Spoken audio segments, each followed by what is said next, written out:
Última Hora Caracol Radio. Son las 11 de la mañana, 6 minutos. Mucha atención. La noticia a esta hora tiene que ver con la Jurisdicción Especial para la Paz. La sección de reconocimiento de verdad de la JEP ha sentenciado de manera diferencial a los 12 exmilitares responsables de 135 casos de falsos positivos. Cristina Navarro.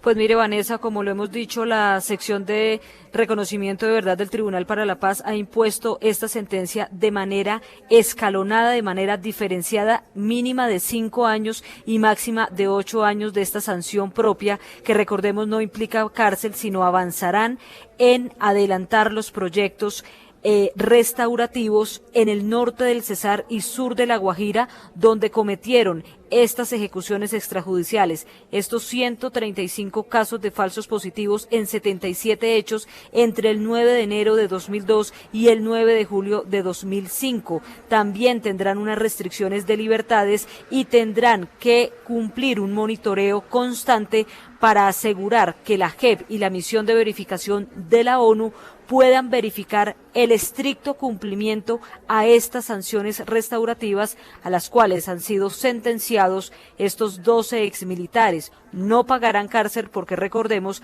han aceptado y aportado verdad plena en los crímenes de guerra y de lesa humanidad por estas ejecuciones extrajudiciales.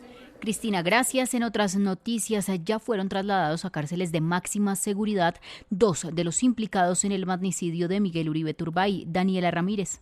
Ya se encuentran recluidos en las cárceles de máxima seguridad de La Dorada en Caldas y de Girón en Santander, el del José Arteaga Hernández alias Chipi o el Costeño, supuesto coordinador logístico del atentado, y William Fernando González Cruz alias El Hermano, conductor de uno de los vehículos que participó del crimen de Miguel Uribe Turbay, perpetrado el pasado 7 de junio en el Parque El Golfito al occidente de Bogotá. Fueron trasladados desde el búnker de la Fiscalía a estos penales custodiados por el IMPEC, luego de que culminara la parte transitoria en las celdas del ente acusador. Allí permanecerán privados de la libertad mientras avanzan sus procesos judiciales.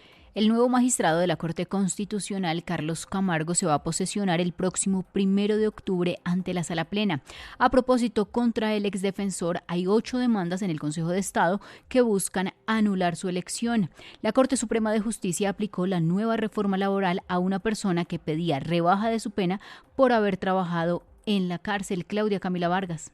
El caso es el de un hombre que fue condenado a prisión por delitos de concierto para delinquir, tráfico de drogas y que solicitó que se le dosificara su pena por trabajar en el centro carcelario. La Corte Suprema de Justicia determinó que, dado que la nueva ley permite descontar 2 días de reclusión por 3 días de trabajo, el juez debe reconsiderar la petición del hombre, incluso si ya se le había pedido una rebaja de pena bajo la legislación anterior que solo contemplaba 1 día de libertad por 2 de trabajo. En caracol.com.co puede consultar el principal cambio que establece la reforma laboral y lo que dice sobre los días festivos. El alcalde de Bogotá, Carlos Fernando Galán, se va a reunir con el presidente Gustavo Petro para hablar sobre los avances de la obra del Hospital San Juan de Dios. Juliana de los Ríos. Según dijo el alcalde Galán, el presidente Petro lo citó para evaluar el avance de la restauración de este importante complejo hospitalario que debe hacerse de manera conjunta. Y vamos a revisar seguramente el caso de la Torre Central, que es uno de los más de 20 edificaciones que tiene el complejo San Juan de Dios y donde queremos trabajar en buscar fórmulas que respeten la ley y que nos permitan avanzar en la recuperación. Galán también reveló que Bogotá presentó al gobierno nacional una propuesta para que el hospital se convierta en una ciudadela sociosanitaria. Radicaron una denuncia contra los grupos armados que instrumentalizan civiles para azonadas contra militares. Laura Saavedra. Se trata de una denuncia que radicó el Ministerio del Interior para ponerle freno a los grupos armados que amedrentan y coaccionan a la población civil para evitar las labores de los militares en la lucha contra el narcotráfico, los cultivos ilícitos y la minería ilegal. La denuncia fue interpuesta por el viceministro para el Diálogo Social y los Derechos Humanos, Gabriel Rondón, ante los hechos presentados el pasado 2 de agosto en La Plata, Huila, donde las disidencias de las FARC obligaron a la población civil a sacar a las tropas del ejército. Se le solicita a la Fiscalía que, como hay unos hechos en Putumayo, en el Cauca, investigue, porque esa es una práctica que están utilizando estos grupos que hace rato dejaron de ser revolucionarios y lo que están buscando es constreñir a la población para evitar el avance de la fuerza pública y así pues estamos en una lucha frontal contra el narcotráfico. La denuncia fue radicada bajo el cumplimiento del derecho internacional humanitario y el Estatuto de Roma, que prohíben la utilización de civiles en el contexto del conflicto armado. Hay polémica en el departamento de Boyacá por la muerte de un joven soldado en el batallón Sucre de Chiquinquirá, Nardaguarín. El joven soldado Elkin Sebastián Torres Manco, de 19 años, empezó a sentirse mal en la unidad militar y al parecer solo le dieron acetaminofén cuando el uniformado tenía neumonía. Carlos Fajardo, personero de Chiquinquirá, denunció la falta de atención a este joven. En el dispensario, la persona encargada, la oficial encargada de sanidad militar, se negó a prestar estos servicios urgentes, a prestar estos servicios inmediatos, bajo la premisa de que estas personas no eran orgánicas de esta unidad, sino que venían unos contingentes de otras unidades. De acuerdo con una denuncia que conoció Caracol Radio, habría más soldados enfermos en el batallón de Chiquinquirá. Hasta el momento, la primera brigada del ejército no se ha pronunciado. En Noticias del Mundo, en Francia, las protestas para que aumenten los impuestos a los ultrarricos dejan ya al menos 3 heridos y 140 detenidos. Samuel Guzmán.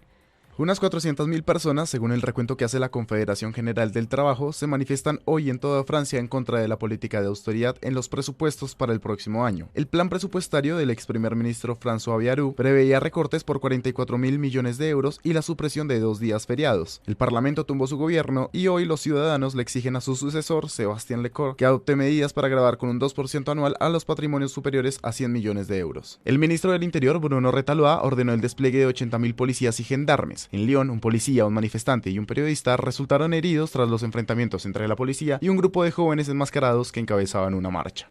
En Armenia, la alcaldía ya ha impuesto 800 comparendos por consumo de estupefacientes en parques infantiles. En muchos de los casos están involucrados menores de edad, lo que prende las alarmas por el consumo desde temprana edad. Adrián Trejos. Así lo confirmó el secretario de Gobierno de Armenia, Carlos Arturo Ramírez, que señaló que todos los días han intensificado los operativos para que los parques infantiles verdaderamente sea para los niños y no para los consumidores de estupefacientes. Porque encontramos aquí a la gente consumiendo. Entonces el parque dejó de ser parque y se volvió en un sitio para consumo de estupefacientes. Encontramos menores de edad. Llevábamos en solo temas que he denominado parques más de 805 comparendos. Los operativos en los parques infantiles se incrementarán para permitir que en efecto los niños disfruten de los parques y no sea para los consumidores de droga. Los deportes en Caracol Radio. El técnico José Mourinho regresa a dirigir a su país en Portugal. Se hará cargo del Benfica, que destituyó al entrenador después de caer con el Karabaj en la Champions en condición de local. Lo que quiere decir que Mourinho deja de dirigir a John Hader Duran en el Fenerbahçe de Turquía y pasa a dirigir a Richard Ríos en el Benfica. El contrato por 2 temporadas hasta junio del año 2027. Y las noticias para Colombia en el Mundial de Patinaje de Velocidad en China son más que buenas. Coco Gómez. Héctor, con las 4 medallas conseguidas hoy por la Selección Colombia de Patinaje de Velocidad, se consagra como campeón del mundo de manera anticipada, restando 8 finales por cumplir. El equipo colombiano hoy ganó 2 oros en la prueba de la Vuelta al Circuito en categoría junior, con Wilcar Aguilar en varones y María Ángela Maldonado en damas, donde el segundo lugar lo hizo la también colombiana Giselle Caicedo. Entre tanto, en las pruebas de fondo, en los 10.000 metros por puntos, Angie Loaiza le entregó el título a Colombia en categoría junior damas y Mariana Imitola a la plata, y en los caballeros mayores, Juan Jacobo Mantilla fue el gran ganador, su segunda medalla de oro en este campeonato del mundo. Es bonito ganar en esta prueba porque hace muchos años no ganaba en esta prueba desde juvenil, entonces quería y me lo quería demostrar a mí mismo que sí era capaz y bueno, gracias a Dios lo hice. Colombia llegó a 15 medallas de oro, 13 de plata y 7 de bronce para 35 en total, contra 6 de oro, 5 de plata y 5 de bronce de Italia. Faltando 8 pruebas, ya se hace inalcanzable en el medallero. El tercer lugar es para Ecuador con 3 oros, 1 plata y un total de 4 medallas. Esta noche a partir de las 7, las clasificaciones de la prueba de la Vuelta al Circuito para categorías mayores damas y mayores varones y la prueba de los 15.000 metros eliminación para todas las categorías.